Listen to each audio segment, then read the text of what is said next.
Hello, everyone. My name is Christina Zanetti, and I will be presenting a study on how contemporary photography induces socio-political change.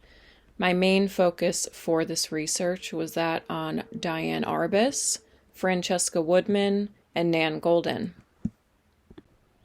The main focus of my research will be on the three movements surrounding those that live with mental illness, the LGBTQ plus community, and women's issues, while investigating contemporary photography's effect on these movements. Specific emphasis will be put on analyzing the role of Diane Arbus's, Francesca Woodman's, and Nan Goldin's photographic work and how their art inspired change within their specific socio-political climates, as well as their ongoing relevance. Better understanding of how this change was induced will require defining key terminology throughout. To begin, according to the Cambridge Business English Dictionary, sociopolitical is a term used to describe the differences between groups of people relating to their beliefs, social class, etc. A thorough analysis will explore the relationship between social class, cultural context, and the photographic work produced by each artist, and while Arbus's, Woodman's, and Goldin's approaches in technique, media, and creative processes varied, each artist's photographic work directly affected those socio-political movements whose aim is dismantling societal constructs and what is considered to be normative. Social psychology defines normative social influence as the influence of other people that leads us to conform in order to be like and accepted by them.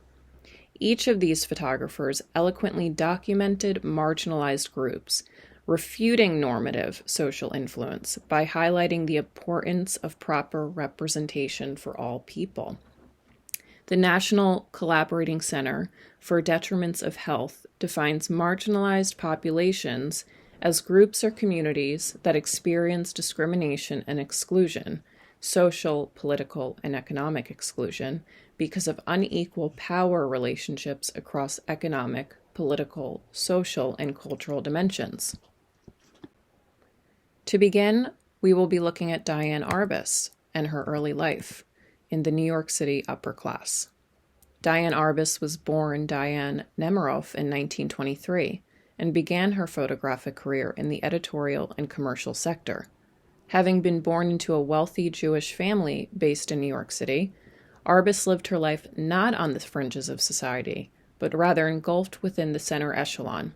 Her father owned a successful high-end department store named Rusic's on Fifth Avenue, and her mother was continuously preoccupied with her socialite status. Arbus experienced a family life that, although in the upper socioeconomic class, was almost entirely absent. She and her siblings were raised by nannies and maids, therefore making Arbus, in her own right, feel like other.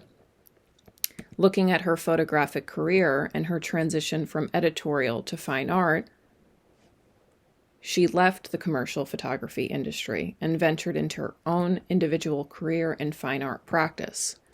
As Patricia Bosworth notes, she drastically altered our sense of what is permissible in photography. She extended the range of what can be called acceptable subject matter, and she deliberately explored the visual ambiguity of people on the fringe and at the center of society. Arbus's transition within her creative practice brought her to notoriety. By documenting both those that were cast aside, as well as those within the center of society, she created a harmony and balance by depicting each parallel to the other, while drawing upon her own experience living with such duality, affluence in her upbringing, and impoverishment in her adult life. Next, we'll look at the cultural context of 1950s art and media. During this time in society, the only publications that employed photography as art were Harper's Bazaar and Vogue. And with the transformation of television in the 1950s becoming the supreme media of communication, publication opportunities for art photographers began to dwindle.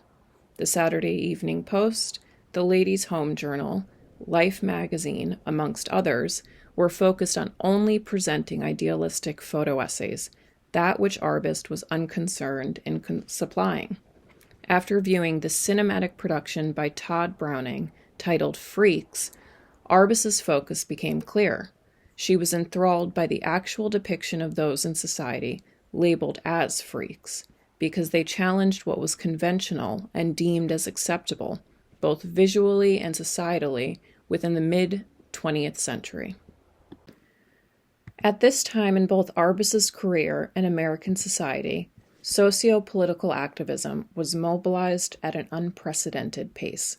The Stonewall Riots of 1969 marked a critical turning point in LGBTQ activism, inspiring the formation of the Gay Liberation Front and Queens Liberation Front in New York, the transformation of the LGBTQ movement, and the mobilization of thousands of new activists. The LGBTQ community was configured in a manner that allowed for systemized oppression in American society. Those within this community were habitually regarded as criminals, sinners, diseased, defective, and deviant by those in society that were classified as normal. Society at large routinely engaged in acts of anti-LGBTQ harassment, abuse, and discrimination, especially toward those that do not fall into the constructed, normative, societal paradigm. Marcia Muskimen investigates how these paradigms have negatively impacted society, both consciously and subconsciously, while analyzing select female artists of the 20th and 21st centuries. Muskimen notes how artwork created by women during this time, such as Arbus, constitutes a substantial challenge to those forms of civic representation, premised upon an economy of the same, a singular representative citizen who is by default white, male, middle class, and otherwise normative. Arbus's photographic work and subsequent impact on challenging societal constructs is no different than the work Muskimen investigates.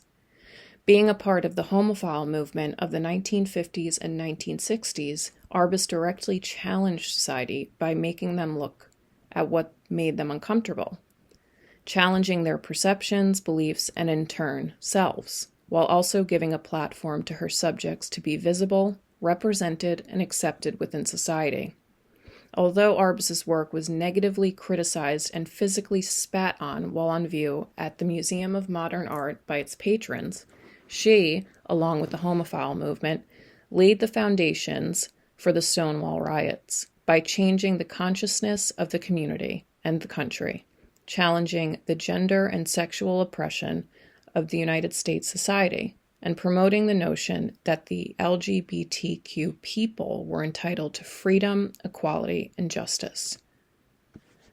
Arbus's most influential body of work was created between those years of 1956 through 1971, the year of her suicide. Her most notable series, titled Untitled, addressed overriding themes of sexual role-playing, people's irrevocable isolation from each other, and which seemed to express the rebelliousness, alienation, and disillusionment that had surfaced in the 60s and flowed into the 70s. In today's current climate, Arbus is widely known as one of the most instrumental artists in regard to inducing socio-political change, giving dignity to diversity, while highlighting all types of people. However, this was not always the case. Susan Sontag, one of Arbus's harshest critics, wrote in a 1973 essay titled Freak Show, which was later published in 1977 as a book titled On Photography, that Arbus's work was based on distance, on privilege, on a feeling that what the viewer is asked to look at is really other. Continuing with the statement that Arbus specifically photographed people who are pathetic, pitiable, as well as repulsive. Sontag's critique came 1 year after Arbus's work was selected for inclusion in the 1972 Venice Biennial, which took place a year after Arbus's suicide. This achievement marked the first time in art history that a photographer, and more specifically a female artist, was accepted to exhibit. There is zero hesitation that Diane Arbus played an influential role in dismantling the stigmas that surrounded those labeled as freaks or as others. She made visible what for so long was invisible, aiding in not only documenting, but initiating minor liberal reforms to monumental revolutionary changes, visually challenging society to reject conformity and to embrace dissimilarity. And although there is a long way to go with dismantling all discrimination throughout society, the impact of Arbus's work can still be seen in today's socio-political climate in regard to changing the gender normative status, proper representation of people of color, those that identify with the LGBTQ+ community, and even for those that live with a mental illness or a disability. As Nan Goldin, one of the artists that will be discussed later on, states that Arbus was able to let things be as they are, rather than seeking to transform them. The quality that defines her work and separates it from almost all other photography is her ability to empathize on a level far beyond language. Arbus could travel in the mythic sense, perhaps out of the desire not to be herself. She tried on the skins of others and took us along for the trip. Arbus was obsessed with people who manifested trauma, maybe because her own crisis was so internalized. She was able to look in the faces we normally avert our eyes from, and to show beauty there as well as pain. Her work is often difficult, but it isn't cruel. She undertook that greatest act of courage, to face the terror of darkness and remain articulate. Next, we will be looking at Francesca Woodman's photographic career that only lasted from 1972 to 1980, the year she took her own life. Without art, would activism be as effective in gaining results that induce socio-political change? And without activism, would artists be inspired to create art that confronts society with the ongoing issues surrounding objectification, discrimination, and equality? As Arbus documented and gave a voice to those of the LGBTQ community, women creating art, and those living with a mental illness, Francesca Woodman accomplished a similar feat during the 8 years she developed her photographic body of work. Woodman began her formal training in 1975 while attending the Rhode Island School of Design, the start of where she created the foundation of her notoriety. Woodman, similar to Arbus, grew up in an affluent family, raised in Boulder, Colorado by her mother, a sculptor, and her father, a painter. Many art historians have stated that Woodman's destiny was to be involved in creativity.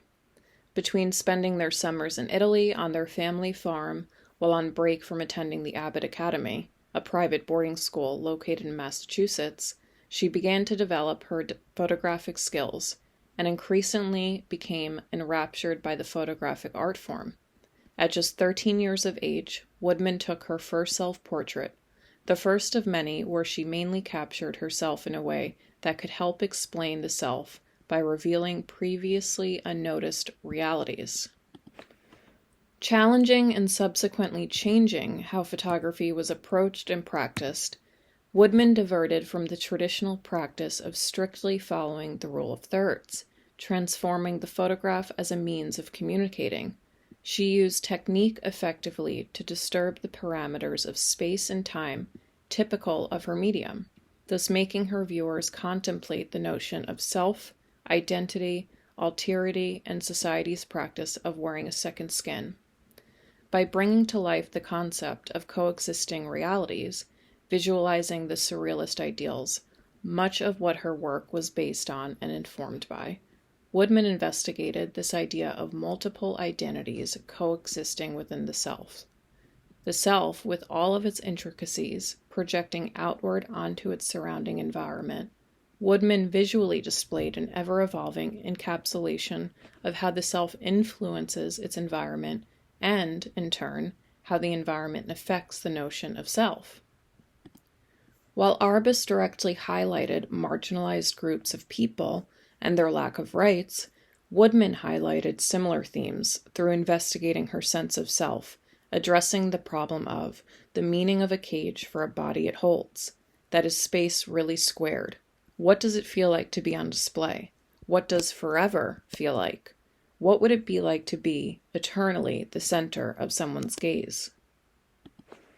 The 20th century has been observed as having witnessed the most death than any prior century, with such events as World War I, World War II, and the Vietnam War contributing to the monumental loss. Woodman's work served as a witness to both life and death. Being born a decade after World War II, where the ramifications of the aftermath were still alive, she lived during the onslaught of the Vietnam War. Her body of work developed during these years and exposed the implications of objectification and spectacle, specifically concerning young women trying to denounce that which was viewed as acceptable. The anti-war and women's liberation movements of the 1960s and 1970s greatly impacted Woodman's creative practice, directly challenging normative societal conventions within her work, which posed women as passive muses that surrender to the male gaze, allowed her to question broader concepts of self, body image, gender equality, and liberation.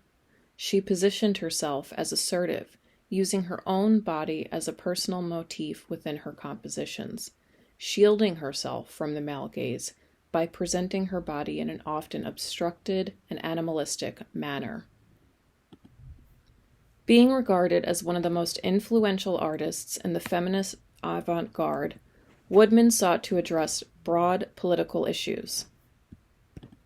She challenged patriarchy as well as sexism both in art and society, where virtually all of the nation's systems, industry, unions, the professions, the military, the universities, even the organizations of the New Left were quintessentially masculine establishments. Following the women's strike for equality march in 1970, the passage of Title IX was passed in 1972, forbidding sex discrimination in educational programs, while also making the workplace safer by implementing policies that banned sexual harassment. Although there is still a tremendous gap in gender equality, it is clear that these movements influenced Woodman and her creative practice. Francesca Woodman committed suicide in 1981 when she was only 22 years old. Although there is much controversy surrounding her death, her photographic compositions continued to challenge the art world and society. Her death ignited the discussion of mental illness being publicly displayed as art. It is apparent that Woodman's, as well as previously discussed artist Diane Arbus's suicides, forced society to reevaluate the way in which mental health is treated, talked about, and addressed, an issue that is still ongoing today. According to the United States National Library of Medicine and the National Institutes of Health, more than 70% of persons who need mental health services lack access to care. The factors that prevent a mental illness from being treated include a lack of knowledge and lack of understanding, resulting in prejudicial acts and discrimination against people living with mental illness. The fact that mental illness discrimination continues to exist as a global issue only validates the groundbreaking narratives that Arbus and Woodman addressed within their work. Dismantling the stigmas surrounding the mental illness and improving accessibility and quality of care to those living with such have vastly improved since the mid-20th century. However, just as there is still an imbalance in gender equality, a significant disparity exists in society's proactivity in disassembling what is perceived as normal. This leads to the focal point of Nan Goldin, an artist whose career expands from the mid-20th century into today, and whose work was influenced by both Arbus and Woodman. Unlike Arbus and Woodman, Goldin did not grow up in affluence, but instead in a middle-class family situated in the Boston suburb of Lexington. From an early age, she witnessed tense family relationships and was exposed to sexuality, drugs, and suicide as her older sister took her own life when Goldin was 11 years old. Her work explores the LGBTQ community, moments of intimacy, the opioid epidemic, and the AIDS crisis. Her documentation of the post-Stonewall riots subculture was heavily influenced by her earlier life experiences surrounding her sister's suicide. This was in 1965, Goldin says, when teenage suicide was a taboo subject. I was very close to my sister and aware of some of the forces that led her to choose suicide. I saw the role that her sexuality and its repression played in her destruction. Because of the times, the early 60s, women who were angry and sexual were frightening, outside the range of acceptable behavior, beyond control. By the time she was 18, she saw that her only way out was to lie down on the tracks of the commuter train outside of Washington, D.C. It was an act of immense will. Beginning her formal artistic training at the School of the Museum of Fine Arts in Boston, Goldin was introduced to the evolving LGBTQ social scene, befriending drag queens, sex workers, and drug addicts, who became the subjects of her photographic body of work, as well as her closest friends, something she lacked in her upbringing. Her creative practice hinted to that of Arbus's, where both were depicting their subjects through the lens of love and respect. And as Alan Arbus states of his former wife's practice, her subjects moved her deeply, and she treated them very nearly reverently. She was captivated by their self-images and this discrepancy between their view of themselves and the world's perception of them. Goldin found inspiration in Arbus's portraits while studying for her BFA, and it was during this time that she developed her photographic methodology. Goldin became fully involved within the marginalized communities she documented, and rather than creating elaborate, curated photo shoots, she brought her camera with her everywhere, capturing her environment, her friends, her lovers, and her chosen family, all while in an uncontrived manner. Goldin ensured that there was not any separation between her, her subjects, and her subsequent compositions. She approached her work with an utmost acceptance of what she was capturing, the surrounding environment, and the circumstances involved. Goldin says, "I don't judge what I'm looking at. I don't name or analyze it. I just accept what I'm looking at as being what it is. That's something that shows up in my work. I see people as who they are. When you talk about the lack of hierarchy of detail, there's the same lack of hierarchy on a lot of levels." Approaching her work in this way challenged society to confront the dynamic between relationships considered personal and those considered universal, changing the nature of photography and making it a predominant force for highlighting political issues, addressing change that needed to occur concerning sexuality, gender, and human relationships.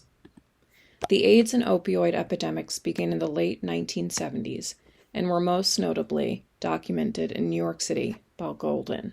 She chronicled the lives of her friends living with the disease, fighting, abusing drugs, and dying from either AIDS or drug overdose.